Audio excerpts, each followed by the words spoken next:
ଶ୍ରାବଣ ମାସର ପ୍ରଥମ ଦିନ ଯେମିତି ଆମ ନୀତିକାନ୍ତି ହେଇଯାଏ, ନଣ୍ଡା ପୂଜା କରାଯାଇଛି ବାବା ସ୍ୱପ୍ନେଶ୍ୱରଙ୍କରେ।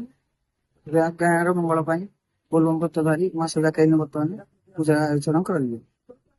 ଆଜି ବାବାଙ୍କର ପ୍ରଥମ ଦିନ, ଶ୍ରାବଣ ମାସର ପ୍ରଥମ ଦିନ, ସେଥିପାଇଁ ଆମର ବୋଲବମ ଭକ୍ତ ମାନେ ମିଶିକି ଗୋଟେ ନଣ୍ଡା ପୂଜା କରାଗଲା ଗାଁରେ ପୂଜା ପାଇଁ, ଇଏ ପାଇଁ ସବୁ ବୋଲବମ ଭକ୍ତ ମାନେ ମାନସିକ ପୂରଣ କରିବା ପାଇଁ ସମସ୍ତ ମାସ ଯାକର ଆଜି ପ୍ରଭୁ ଭୋଲେ ବାବାଙ୍କର ଆଜି ଶ୍ରାବଣ ମାସର ପ୍ରଥମ ଦିନ, ଯେହେତୁ ପଶୁଛି ମାସର ପ୍ରଥମ ଦିନ, ଆମେ ବାବା ଆମ ଗ୍ରାମର ବାବା ସ୍ୱପ୍ନେଶ୍ୱରଙ୍କ ପାଖରେ ଆମେ ବ୍ରତଧାରୀ ଯୋଉମାନେ ଅଛୁ ସମସ୍ତେ ଆସି ବାବାଙ୍କର ଧଣ୍ଡା ପୂଜା କାର୍ଯ୍ୟକ୍ରମ ଆରମ୍ଭ କଲୁ। ନୀତିକାନ୍ତି ହିସାବରେ ଯାହା ଯେମିତି ହବା କଥା ପୂଜକ ମହାଜକୁ ନେଇକି ଆମେ ସବୁ କିଛି ଶାନ୍ତି ଶୃଙ୍ଖଳାରେ କରିଛୁ।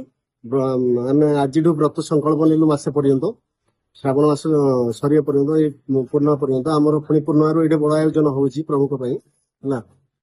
ଆଜିର ଯେମିତି ନୀତିକାନ୍ତି ଯାହା ଅଛି ଭଗବାନଙ୍କ ପାଖରେ ଆମେ ମାନେ ଜଗତର କଲ୍ୟାଣ ହବ, ଗାଁର କଲ୍ୟାଣ ହବ, ସମସ୍ତଙ୍କର କଲ୍ୟାଣ ହବ, ସମସ୍ତଙ୍କୁ ଶାନ୍ତିରେ ରଖିବେ ଭଗବାନ ବାବା ସ୍ୱପ୍ନେଶ୍ୱର ମା ପାର୍ବତୀ।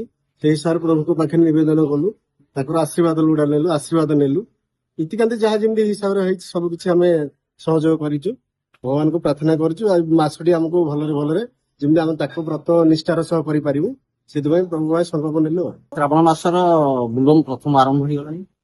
ସମସ୍ତେ ବୋଲବମ ଭକ୍ତ ମାନେ ଆସି ମନ୍ଦିରଟିକି ଅଛନ୍ତି, ସବୁ ବର୍ଷ ବି ଏମିତି ଆସୁଛନ୍ତି ଅଛନ୍ତି। ସବୁ ବିଧି ପୂଜାବିଧି ଶ୍ରୀକୃଷ୍ଣଙ୍କର ହେଲା, ପୂଜାବିଧି ଚାଲିଛି। ସୁପରିବାର ସମସ୍ତେ ଆସିଛନ୍ତି ପୂଜା ଭକ୍ତ ମାନେ। ମୁଁ ଚାହୁଁଛି ଈଶ୍ୱର ସମସ୍ତଙ୍କର ମଙ୍ଗଳ କରନ୍ତୁ, ସର୍ବାରିଷ୍ଟ ଶାନ୍ତି କରି ସମସ୍ତ ସୁପରିବାରର ମଙ୍ଗଳ କରିଥାନ୍ତୁ। ମାସ ଯାକ ଭଲରେ ଭଲରେ ସହଳରେ ବୋଲବମ ଯାଆନ୍ତୁ, ସବୁ ବାବାଙ୍କ ଲିଙ୍ଗରେ ପାଣି ଯାଇକି ଢାଳନ୍ତୁ।